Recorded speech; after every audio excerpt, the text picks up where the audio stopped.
Mas e a capacidade. ONU, cara? Cadê a ONU pra defender a estabilidade do país, do planeta? Bom, Eles não são feitos pra isso? a ONU, acima de tudo, a ONU tem uma tensão, né? Por um lado, ela é fundamental para a defesa dos direitos humanos, etc. Tem uma atuação relevante, mas ela opera a partir da igualdade soberana dos países membros. Ou seja, ela, acima de tudo, diz os países são soberanos e só se os membros permanentes do Conselho de Segurança decidirem que uma intervenção militar em um país é legítima, aí sim você pode violar a soberania de um país dentro do direito nacional. Mas isso só se a China, a Rússia, o Reino Unido, a França e os Estados Unidos estiverem de acordo. É muito raro. Né? Então... A ONU é meio que uma brincadeira. Tipo, é muito importante. Tem muitas coisas importantes que a ONU faz. Mas não é meio que um sonho que nunca vai ser verdade? Olha, é muito fácil bater na ONU. E realmente acontecem coisas muito ruins no contexto ONU. Aqui mais próximo, né? Muito fácil bater na ONU. Não, digo... Porque a ONU, ninguém da ONU vai rebater. Vai rebater, né? Porque, enfim, o secretário-geral, aliás, é uma pessoa muito legal, que se vocês puderem chamá-lo aqui, eu acho que seria muito legal, é um português. Pô, seria da hora mesmo. Ele precisa Boa querer, ideia, cara. mas é uma boa ideia. Eu vou perguntar várias coisas polêmicas da ONU. Ótimo, não vai ser bom. Assim, eu diria o seguinte, acontecem coisas ruins, por exemplo, soldados da missão de paz da ONU no Haiti levaram várias doenças para a população local, teve casos de assédio, de estupro, enfim. E essa missão, aliás, liderada pelo Brasil, foi o Lula que topou liderar essa missão. A ONU chegou no Haiti, que estava numa situação de caos, de anarquia. Em 2004, a missão ficou até 2017. O pessoal saiu e hoje o Haiti é um caos igual. Ou seja, essa missão de 17 anos, com muita presença militar brasileira, né? Muitos desses generais, aliás, que estão no governo agora, não conseguiu. Ou seja, eles cometem muitos erros e, em alguns casos, até a situação piora.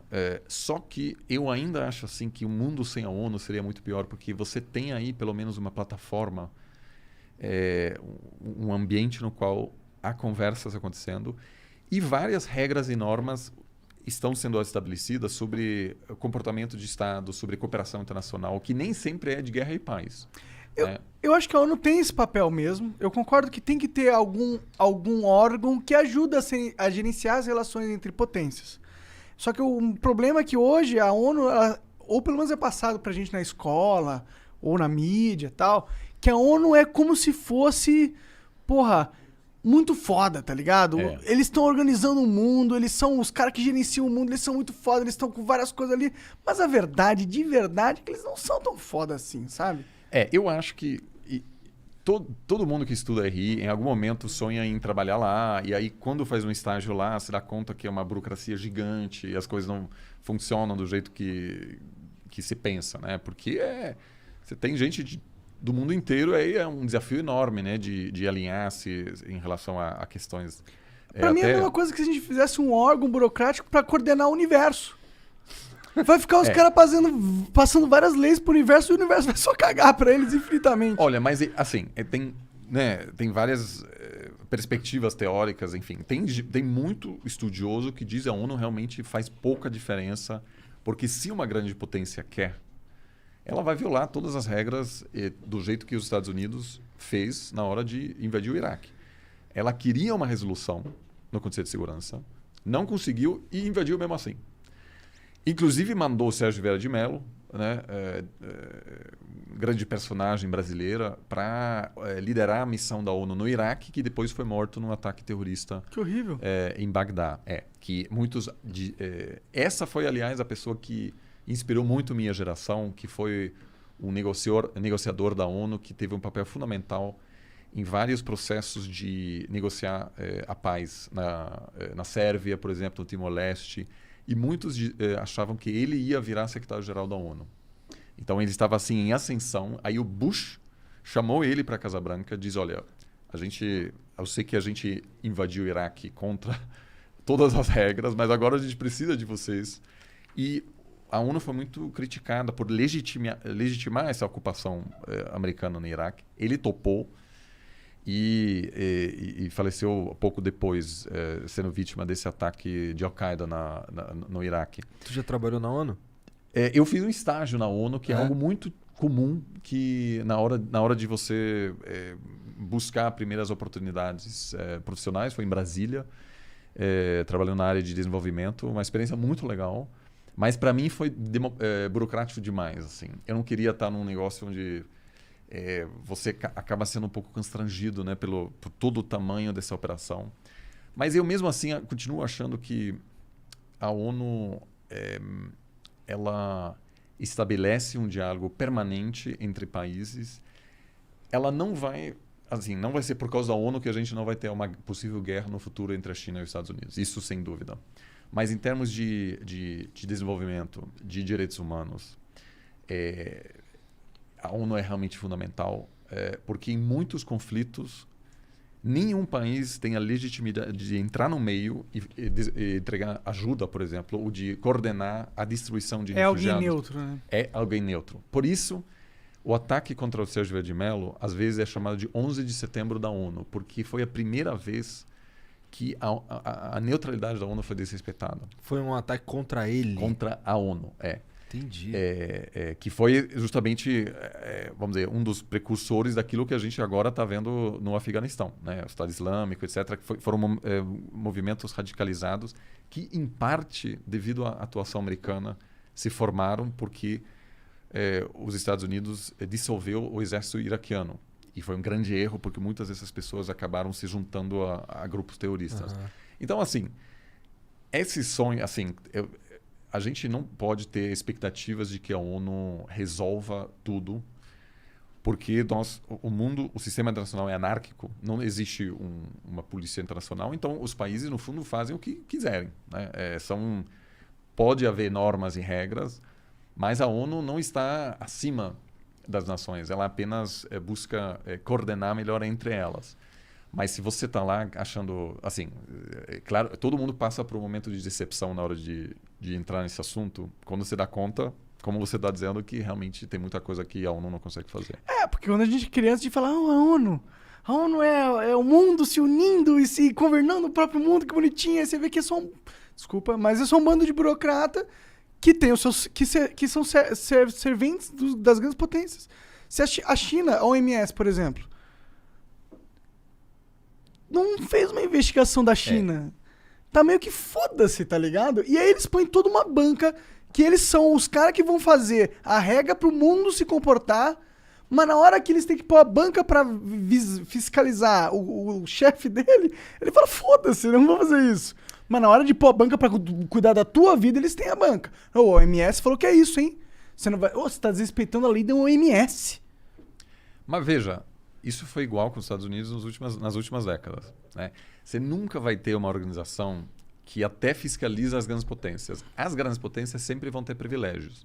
Mas eles oferecem algo em troca também. Então, a liderança americana, ela também gerou benefícios, né? Ela, por exemplo, os Estados Unidos garante uma certa segurança nos mares. Então, quando a Vale manda minério de ferro para a China, ela não precisa contratar o exército brasileiro para proteger até lá. Não, tem um sistema estabelecido, tem muitas bases americanas em todas essas regiões. Tem algumas regiões mais perigosas, onde tem...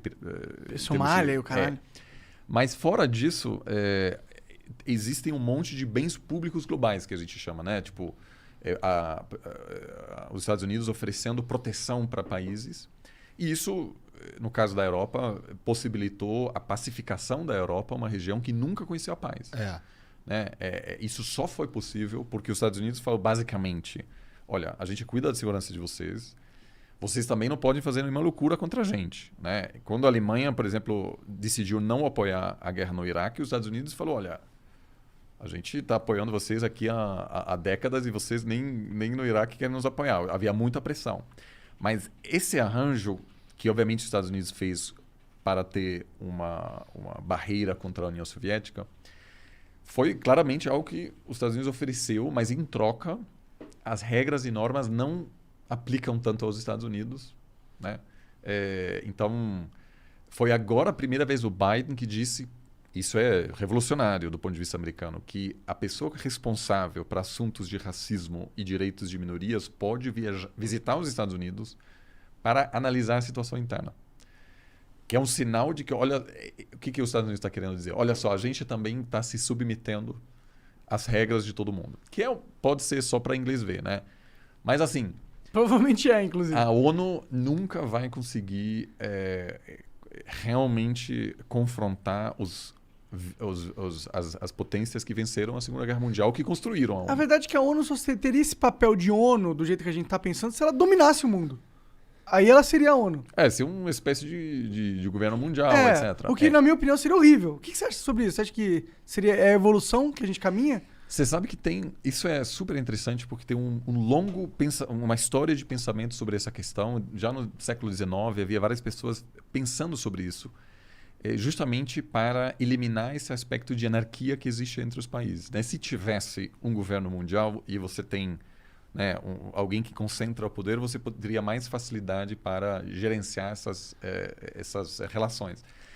Mas, por razões práticas, isso obviamente nunca chegou a ser posto em prática. E a ONU nem é um primeiro passo, porque ela, de maneira alguma, limita a soberania dos países. Por isso que esse papo antiglobalista do Ernesto Araújo, na verdade, não faz o menor sentido. Porque o que o Ernesto dizia é que a ONU está ameaçando a soberania brasileira. Mas o contrário é verdade. A ONU reforça e protege a soberania dos países. Então, ela não se coloca acima dos países. Eu acho que não seria possível porque seria, primeiro, se o mundo fosse um país, seria mais desigual do que o país mais desigual que temos hoje. Seria uma merda, eu acho. Então, assim, em termos mas, assim, isso é um pensamento... vamos dizer, tem muitas contribuições nesse sentido na literatura das relações nacionais, e a governança global, muitas vezes, é pensada, por exemplo... que os países delegam certas regras e normas para órgãos internacionais. Então, por exemplo, a Lei Maria da Penha, por exemplo, é uma lei que passou no Brasil para proteger as mulheres. Isso, contra a violência doméstica. Uhum. Surgiu porque a Corte Interamericana de Direitos Humanos julgou que o Brasil não estava seguindo as regras adequadas aos quais havia se comprometido. Então, o Brasil acabou implementando uma regra internamente devido a uma regra externa. Isso acontece bastante. Então, por isso que a China está querendo ocupar todas as agências da ONU, porque, obviamente, não são regras, vamos dizer, neutras, né? São pessoas que fazem essas regras, e essas pessoas vêm de países cujos interesses eles defendem. Né? Obviamente, normalmente os funcionários da ONU devem ser neutros, mas na prática... Não existe isso. Você tem representantes de países que participam dessas negociações. Então, na área de 5G, quem define a grande maioria dessas regras é a China. Por quê? Porque daí as empresas chinesas terão uma vantagem enorme na hora de prospectar competir. negócio. Exato. Então, eu não acho que a gente pode ter eu não sei se seria desejável, mas... porque a soberania também tem suas vantagens, porque existem diferenças em como cada país quer se organizar também. Mas diferentemente do que foi dito, né, pelo ex-chanceler, para muitos países pobres em desenvolvimento que foram ex-colônias, a ONU é fundamental para defender o seu direito de se proteger contra qualquer interferência, por exemplo. Né? Então, sempre tem essa tensão. Por um lado, você quer promover direitos humanos, proteger direitos de minorias, etc., que às vezes requer você interferir nos assuntos dos outros, mas ao mesmo tempo tem essa proteção que países pobres a princípio têm para proteger sua soberania. Né? O foda é que eu não vivo num país pobre, então eu não sei realmente, nunca vi o impacto da ONU. Eu sei que no Brasil é zero, né? Eu não vejo nenhum soldado da ONU ali. Mas tem agência. Olha, os soldados da ONU, que também, aliás, são os soldados de outros países, obviamente, né? São soldados multi-etnias e tal. Que, aliás, sempre é um super problema. Os Estados Unidos se recusa a fazer parte desses agrupamentos, porque geralmente são países pobres que recebem uma diária por soldado que é maior do que o salário. Então, muitos países acabam fazendo um negócio, basicamente, Bangladesh, Toma, meu Paquistão. cidadão aqui, me dá um pouco dessa Exato. grana aí. Então, eles não são muito bem armados. Os Estados Unidos não participa porque faz a parte. Porque tudo dele é pica dos Estados Unidos. Mas as missões de paz é apenas uma parte pequena da ONU. Então, aqui no Brasil tem a Unicef, que coordena junto, às vezes, com prefeituras, com estados, com governos estaduais, programas de prevenção de doenças, de educação infantil. Então, a ONU está mais presente do que parece. Mas, claro, que essas fotos que fazem manchete é sempre com capacete azul e... Então, a gente fica mais avaliando essa parte do que o que a ONU contribui em outras áreas. Sim. Mas é isso. Eu só não gosto da galera achar que a ONU... Eu não gosto de quando as pessoas colocam a autoridade da OMS como se elas fossem os caras que decidem o que todo mundo tem que fazer. Tipo, não, a OMS diz que é isso. Você vai ir contra a OMS? Mano, peraí, calma assim? A OMS é dona do mundo agora? É eles que ditam como todo mundo tem que fazer as coisas? Eu não gosto desse sentimento, entendeu? Claro. Porque remete a esse sentimento que é o poder que comanda. Quando, na verdade, eles são apenas os conselheiros. Eles sugerem aos países, olha, faz assim. Mas, de novo, né, em outras partes, a OMS, obviamente, teve um papel pouco relevante. Você tem agora nos Estados Unidos pessoas que vão receber a terceira dose e muitos países do mundo, a vasta maioria, não recebeu nenhuma dose. Então, claramente, o esforço de reagir assim, ele não vingou. O secretário-geral da ONU, da OMS, é pouco relevante nesse jogo, né, de distribuição das vacinas. Mas temos alguns outros casos em que algumas agências conseguem talvez influenciar o debate, não fica tão evidente, todos os países dizem, ok, a ONU falou, então a gente vai fazer. Mas eles são um ator que às vezes consegue pautar a agenda. E, né, por exemplo, a UNAIDS, que é uma parte da PNUD, que foi muito importante para superar essa resistência, sobretudo em países muito religiosos, né, para abordar esses assuntos que às vezes são um pouco difíceis, né, sobre como se proteger, etc. Em vários países, até hoje, a distribuição de preservativos é um problema por causa do papel da igreja. E aí, nesses casos, os governos conseguiram trazer a ONU e disseram, olha, a ONU, faça aqui o seu programa de saúde, a gente não quis se meter, para evitar a ira dos conservadores. Entendeu? Né? Então, às vezes, tem um papel ali. Tem. Não, eu concordo pra caralho que tem um papel pra um órgão internacional. Eu só não gosto quando as pessoas enxergam ele com um papel exacerbado pra ele. Claro. E eu acho que tem muita da população brasileira que enxerga a OMS como, porra, os cara pica, os caras que estruturam tudo. Isso é um pouco assim porque o Brasil, tradicionalmente, teve um papel muito forte na ONU. Porque logo quando foi criada, o Brasil já queria entrar no Conselho de Segurança. E o presidente Roosevelt, o americano, até tinha alguma simpatia, mas o Truman depois também teve uma certa reticência dos soviéticos que não queriam colocar mais um país. E essa esperança brasileira, infelizmente, não se concretizou. Mas a grande aposta brasileira sempre foi, a gente coloca diplomatas de primeira em todos esses órgãos e realmente são super respeitados. E o Brasil vamos dizer, tem uma influência acima na ONU do que teria olhando apenas o poder militar ou econômico. Né? Então, eu acho que isso explica um pouco porque tem essa romantização um pouco da ONU aqui no Brasil. Eu não sabia disso, é interessante mesmo. Não, o Brasil tem um país com o 7º maior número de postos consulares. E é uma carreira muito bem, vamos dizer, muito... tem uma estrutura assim... É um bom plano de carreira o da ONU. Não, digo, a diplomacia brasileira é muito bem preparada. Então, entendi. as pessoas que são treinadas como diplomatas, geralmente têm um conhecimento muito sofisticado da ONU e, portanto, conseguem influenciar o que acontece na ONU e defender os interesses do Brasil. Por isso que espantou tanta gente quando o Bolsonaro falou, olha, a ONU é nosso inimigo, a gente precisa combater a ONU, reduzir a influência da ONU, porque o Brasil, a princípio, estava muito bem colocado na ONU. Tipo, é como você reduzir a influência de um player que é teu aliado. Eu, assim, de fato, não havia nenhum caso assim da ONU fragilizar o Brasil, diria.